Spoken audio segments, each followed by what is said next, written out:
Back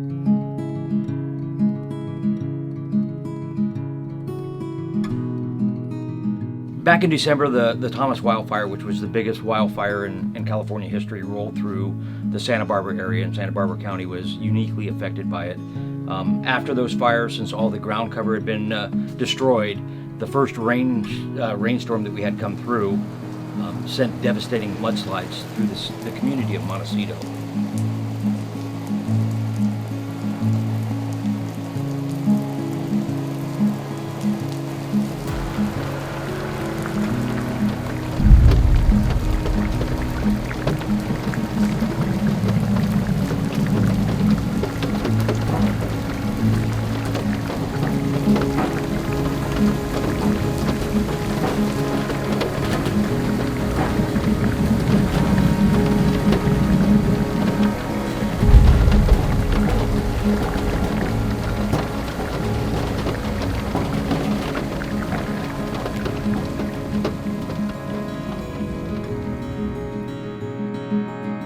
As a mudslide came down and blocked the freeway, destroyed homes, killed 20 people so far. There's still people missing. So this has just been a terrible, tragic event for this community, and they're really hurting right now. When these officers go out, they seem to see the same folks day in and day out. We go down and we have coffee with the people down in Montecito on Coast Village Road. We know the communities of Summerlin because we have breakfast there and we sit down at a table and share a meal. So when a tragedy like this happens, it's like it's happening to our own family.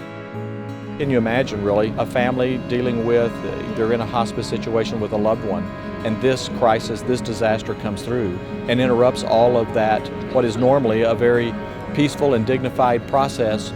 All of a sudden now, it's been turned upside down. Our employees wanted so much to get here and to make sure that we could provide the care that we needed to our patients.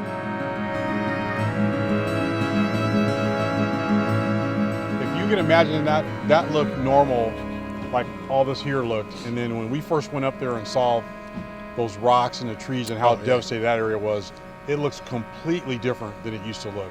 It's unrecognizable now. On the news the first day I couldn't get here. And on the news, I was watching them film out of a driveway where I let their kids sit on my motorcycle. No. And I was just like, I couldn't get to work that day. And it bothered me that, those kids were sitting on my motorcycle in this, I hope they're okay. It's. This is devastating to us too, because this is our community. These are our community members that we lost. So, absolutely take that time to grieve, be there for one another, and but always remember hope. Never lose hope. Yeah, Scott and I just want to come down and just check in and say thanks. It's a devastating mess, but as usual, everybody with the CHP is doing a great job, and I appreciate everything that all of you are doing. Well, I think the vibe is that we're going to recover and we're going to help, and whatever that takes and whatever that means at this point.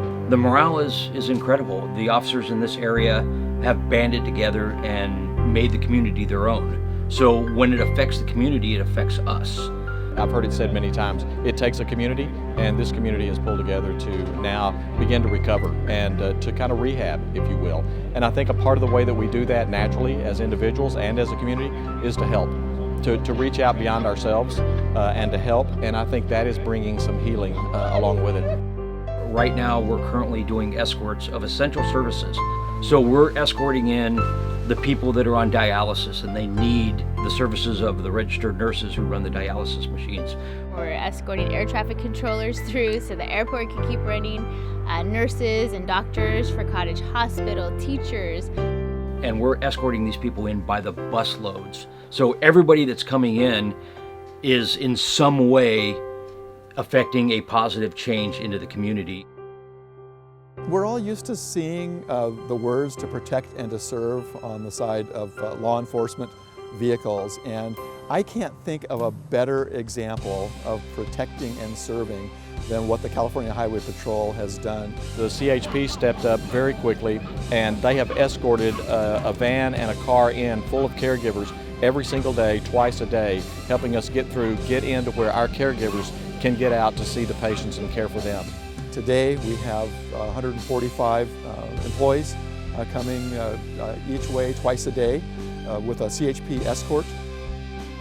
And so again, to get back to that kind of normal, this is what's going to happen. We're back. We're taking care of you and your loved one. It really has helped.